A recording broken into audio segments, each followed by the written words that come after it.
Hi and welcome to Journey to a Dream, which is brought to you by Kawasaki Insurance. We're also supported by the Andreas Racing Association here on the Isle of Man. And today it is a Manx Grand Prix 2025 special because as I speak it is just a few weeks away and so much happening as we'll hear for this event. It's really exciting. We know the schedule is longer. Let's hear now from the people who are part of the organising committee. I'm John McBride. I'm chairman of the Manx Motorcycle Club. I'm Jim Hunter, vice chairman of the Manx Motorcycle Club. And I'm Ned Bowers. I'm treasurer and secretary of the Manx Motorcycle Club. Wonderful. Now, we have spoken to John and Jim on the Journey to a Dream podcast before, but John, just remind us about your racing background, first of all. Oh dear. Well, I wouldn't say it was salubrious, but I started as a newcomer. I shouldn't have been riding. I was hopeless. And but after about 3 years, I managed to get a little bit quicker and eventually got to the stage where I was running in the top 10, and I actually did win the Lady Hill Rose Bowl for the best performance by a Manx rider in the senior race. And I tracked along and had a couple of accidents and became a travelling marshal, and then had a good time as a travelling marshal until I had an accident. So highs and lows. And with regards to the Manx Motorcycle Club, how did you become involved with that? I was invited to join the committee shortly after the initiation of the Classic TT, and it just went one thing to another, and the time seemed right, and I somehow fell into the role of chairman rather than planned it. So you pushed into it. Pushed into it, that's it, yeah. Well, I didn't want to say that, but yeah, pushed into it sounds a good description. Jim, remind us about your racing background. Well, I made my debut on the mountain course of the 1986 Manx Grand Prix, and then I went straight to the TT the following year.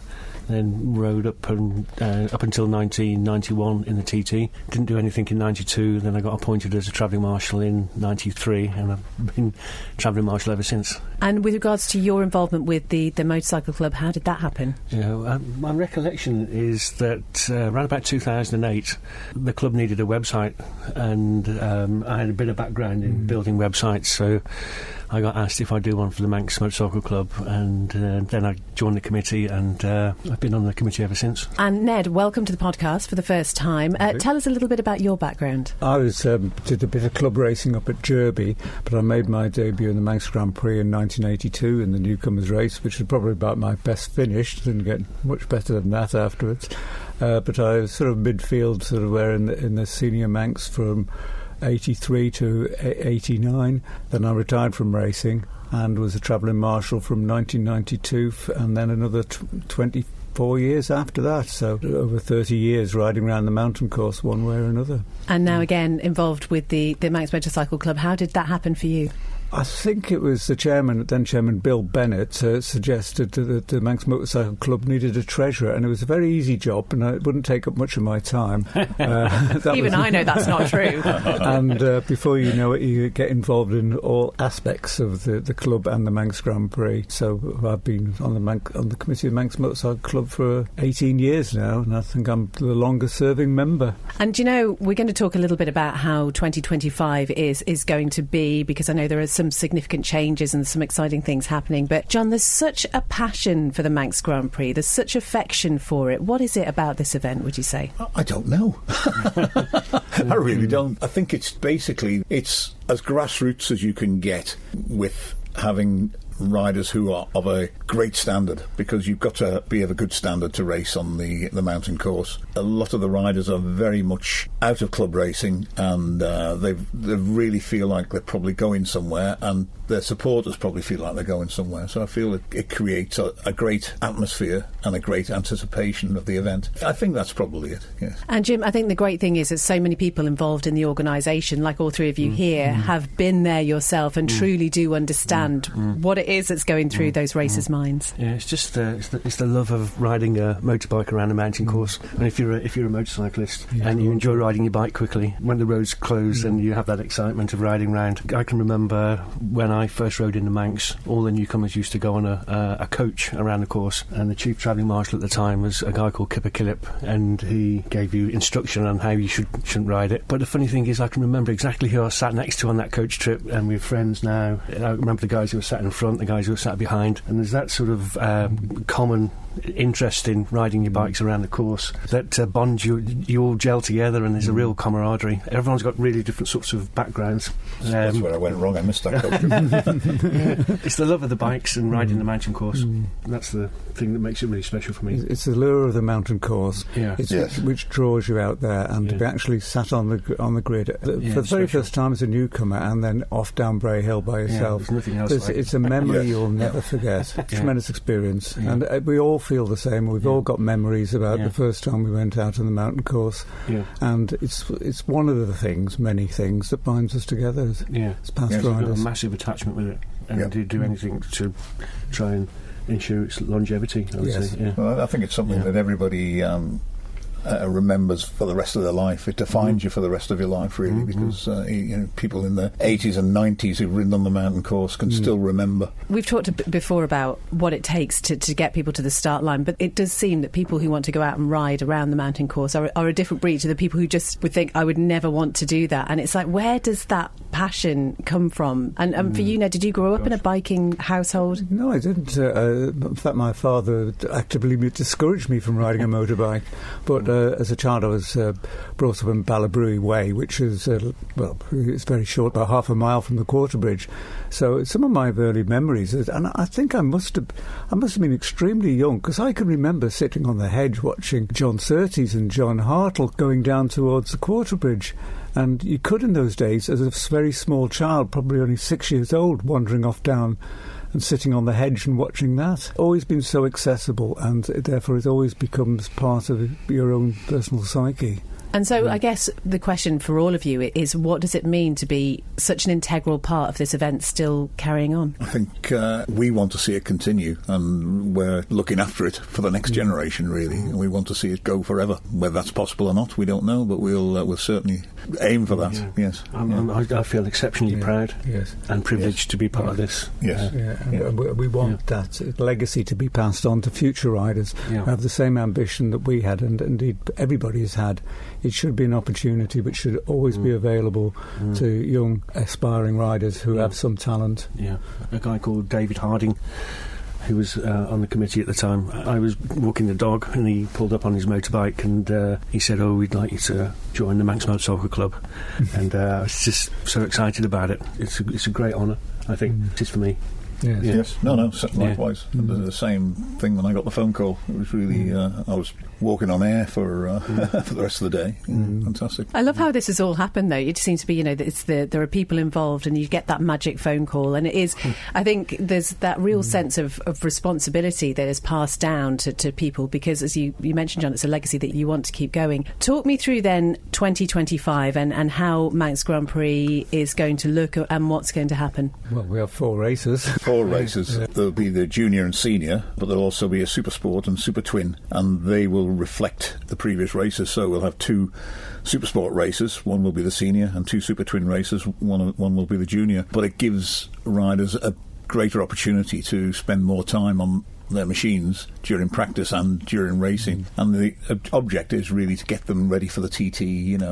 That's the ultimate aim. I mean, some will fall short, but the ultimate objective is to prepare riders to race at the TT, and therefore a lot of the machinery now is reflective of what is being raced at the TT, rather than classes such as the lightweight, which had 2 strokes, and Moto 3 machines. The machines now are exactly as they would be raced at the TT. And there's been a huge interest, certainly from a newcomer's point of view. I know we've been speaking to many of them on the podcast here. So Jim, I mean, that really reflects how highly this event is thought of from that perspective. I think we've got 28 newcomers this year, which is wonderful.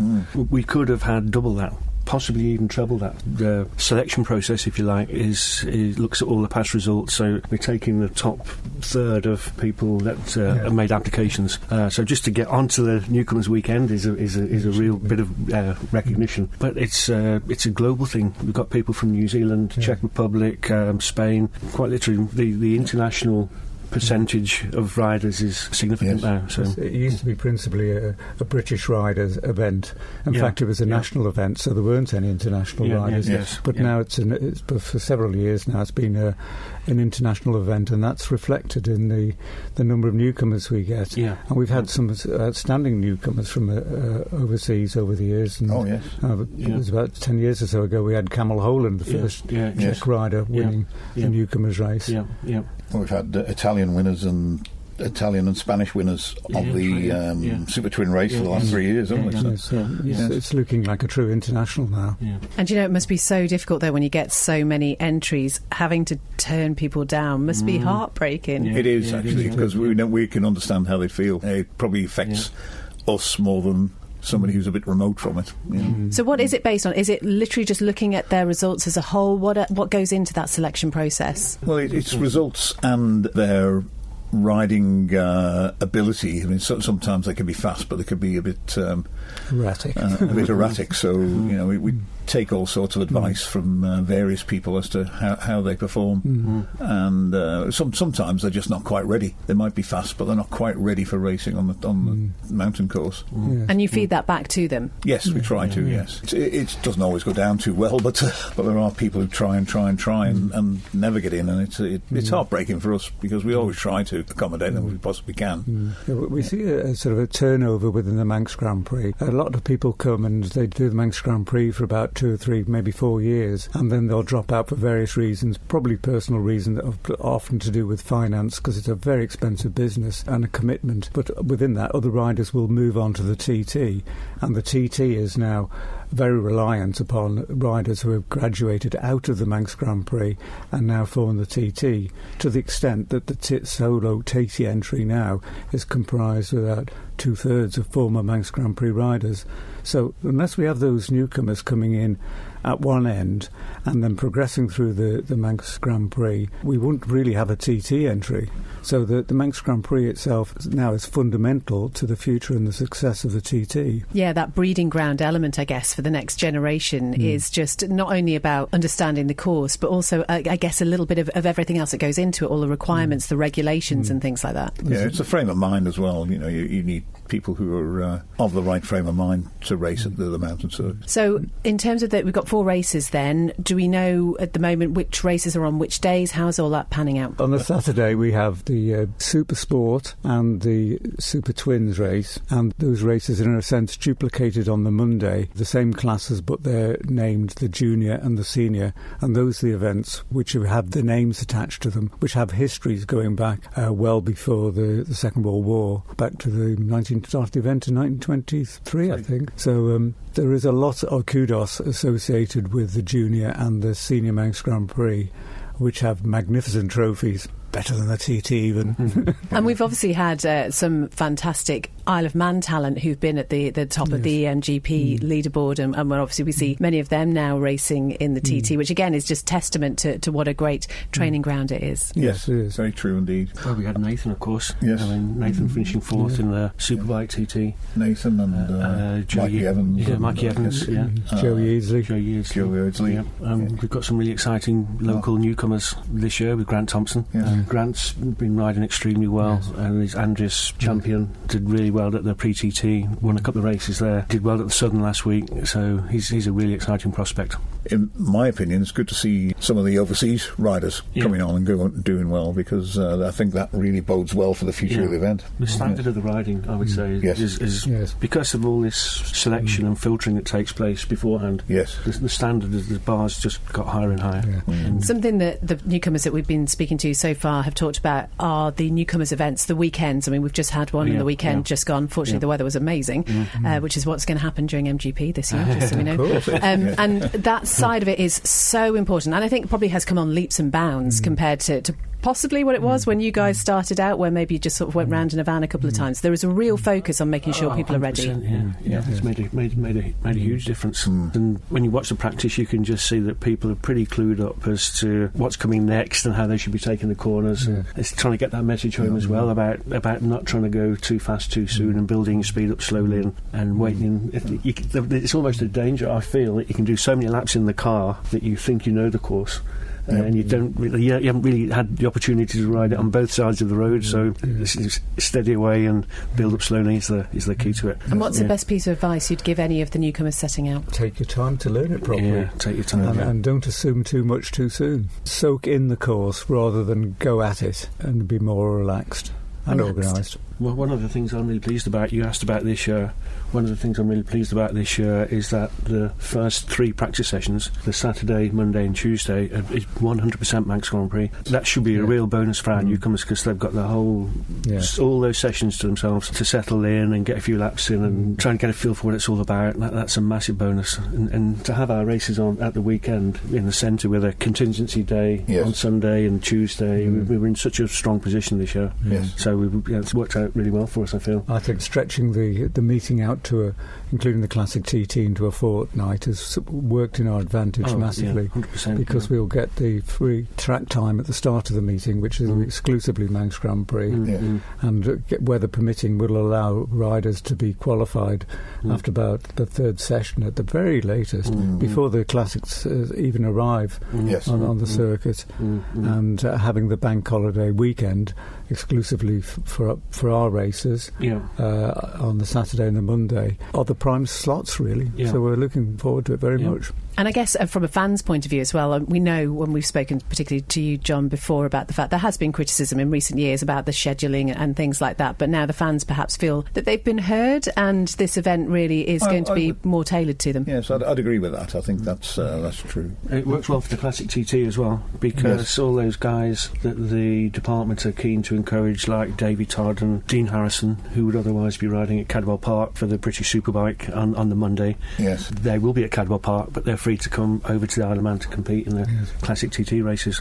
So it works for both parties. Yes. So. Having the longer meetings taking a lot of pressure out of it for not only the riders but the officials as well, and it'll probably go well with businesses in the island who will see a greater opportunity for people in shops and the pubs and just doing whatever they like to do. To circulate and hopefully spend money. There are other events that are going on outside the racing side of things as well, aren't there? I've been working on a programme. So part of the programme is what's on, so I could run through a few things if you wanted me to. There are trials on, if you're into trials riding. There's motocross meetings on. Of course, there's the Vintage Motorcycle Classic Manx Rally, which has events scheduled throughout the 2 weeks. There's the Joe Dunlop Cinema, Joe Dunlop Lap, Joe Dunlop Museum. I think there's an air display as well. It's the RAF Typhoon display. It's going to be taking place on the Thursday. Manx Grand Prix presentation at the Fulham Arena. Lots of musical activities on. Derby Day on the Sunday, which Lee Bartram is organising at the moment, so that should be a great day. There's at the end of the fortnight, there's the Classic 2-day trial. Of course, Peel Day. Yes. The Moddy Doo Motorcycle Club have got an event on Thursday, and the Lease Museum, that's Bob, Wobbly Bob, he's taking all his bikes out of the museum on the Thursday, the 19th, I think it is, and he calls it the Sound of Thunder, and he closes off the promenade and starts all the bikes up, makes lots of noise, so... What did you call him? Wobbly Bob? Wobbly Bob, yeah, that's his name, yeah. Okay. Yeah. Well, his name's actually Robert Taylor, but he's universally known as Wobbly Bob. And, again, this all acts as a great sort of festival feel. I know it's not specifically called a festival, but there is that element of people coming over and just feeling there are so many different parts that they can go and see. I mean, you mentioned having to put the programme together, Jim. Has this been an easy process? It's not been easy, no. It's been time-consuming. I've enjoyed it, though, because I've learnt a lot through doing it. And Sarah and Alan at the BHW Print Group have been really superb and supportive. We just signed it off yesterday to get to that point. That's quite nice. When's it going to be out? It's cleaning shops on August the 8th. And it costs just £5.95, so it's big 74 pages. And there's a lot of rider profiles in there as well. Rider profiles, and Lee and Carol Bartram have been really helpful. Lee's done all the reviews of last year's races, and he's come up with a ones to watch page for this year, and there's a who's who section, what's on, several other little interesting bits and pieces. So there must have been quite a moment when you signed that off yesterday, Jim. You can relax a little bit now. Yeah. Just talk me through during the actual MGP. I mean, presumably, Jim, you're going to be doing your travel marshalling duties. Yeah. John, what does the event actually look like from you, from a work point of view? What will you be doing? Well, for the first time ever, I don't actually have a job. Don't say that too loudly. I'm sure we can find you one. No.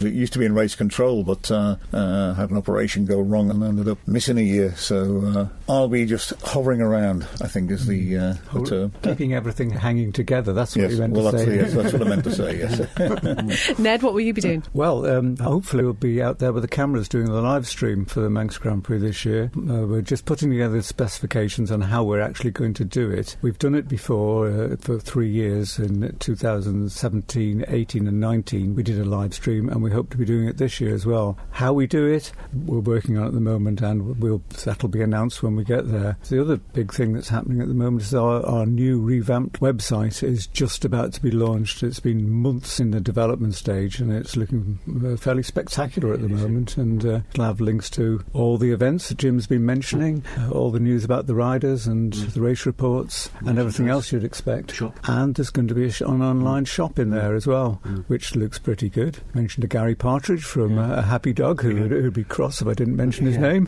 Thank you, Gary.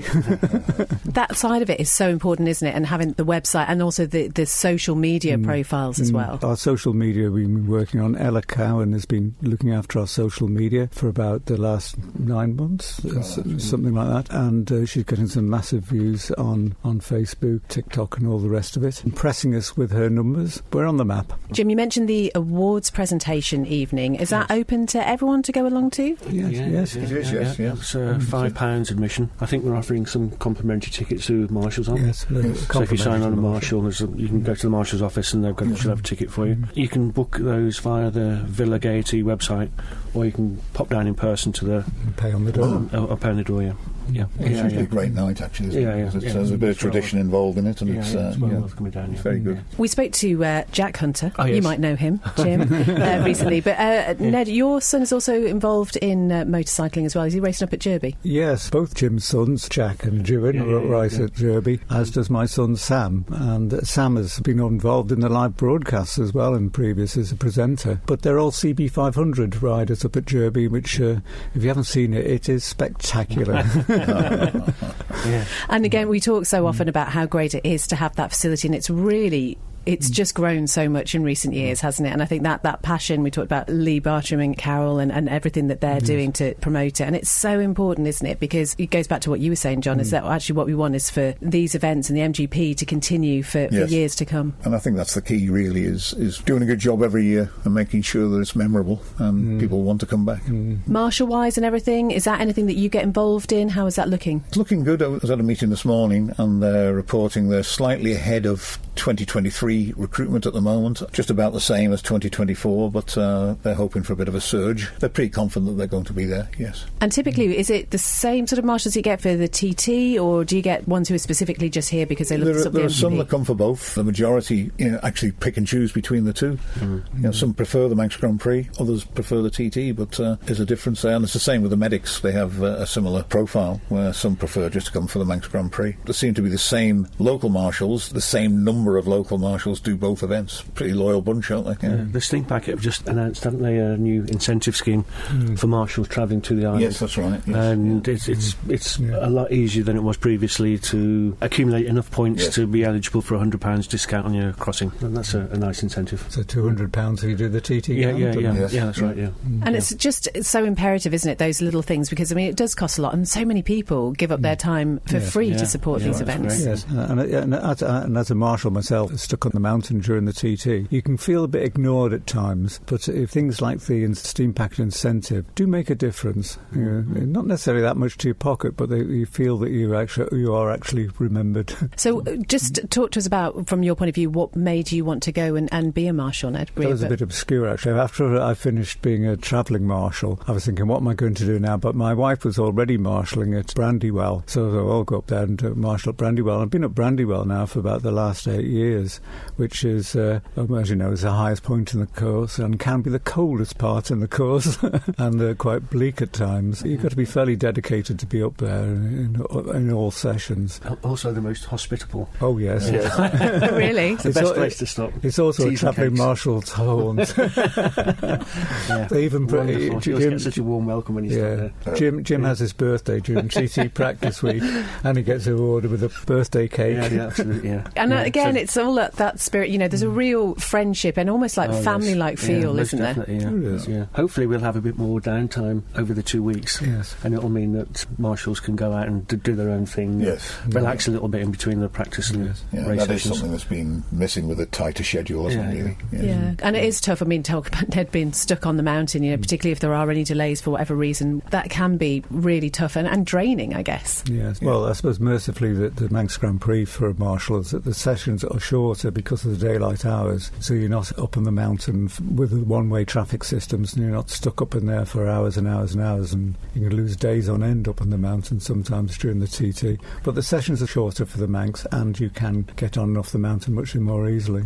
John, you were saying that you were having meetings this morning as we're talking. I think, did you say it was, 32 days until the start of the Manx as we're recording 32, this? yeah. What are the next 32 days going to look like for you? Hectic. Absolutely hectic. I was just saying before, I seem to be volunteering for more jobs as the days go by, but no, it'll come together. It'll go by in a blur, I'm sure of it. What about you, Jim? It's going to look very nice for me the next 32 days because I'm going to be on a beach in the south of France. Oh, the daggers there.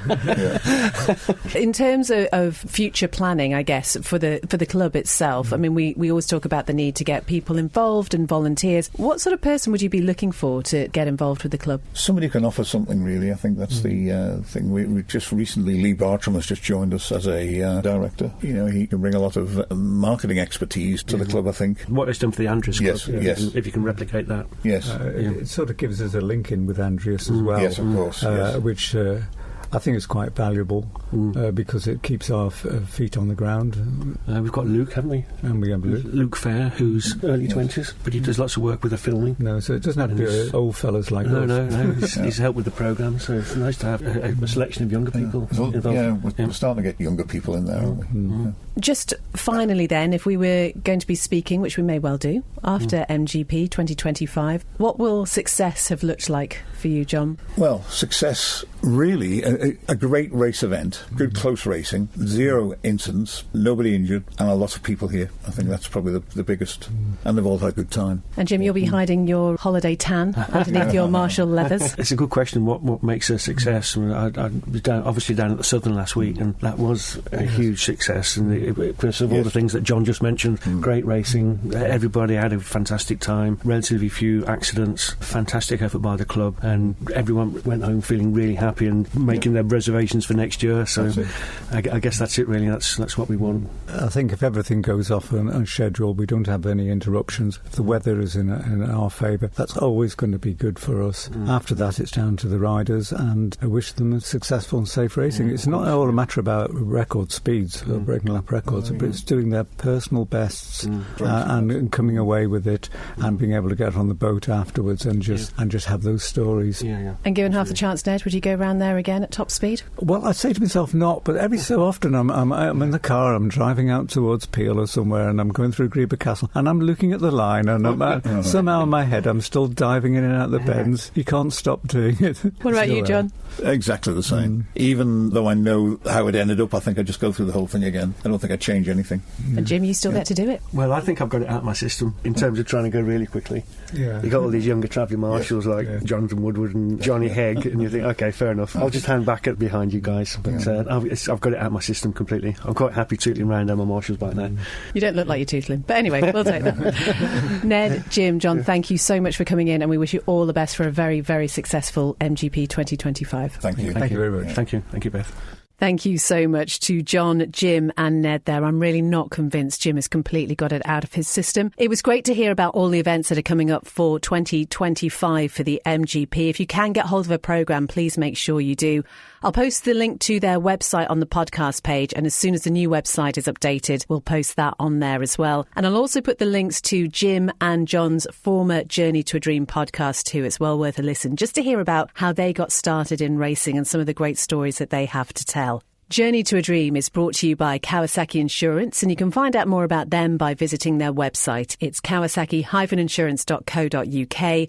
We also heard about the Andreas Racing Association. I'll post a link to their website. And Lee Bartram, you cannot escape doing the podcast now. You've been mentioned so many times, and of course, an integral part of the MGP committee now. So your days are numbered, mate. Thank you so much for listening. If you'd like to get in touch, my email address is bethsb@manxradio.com. And until next time, take care. Bye-bye.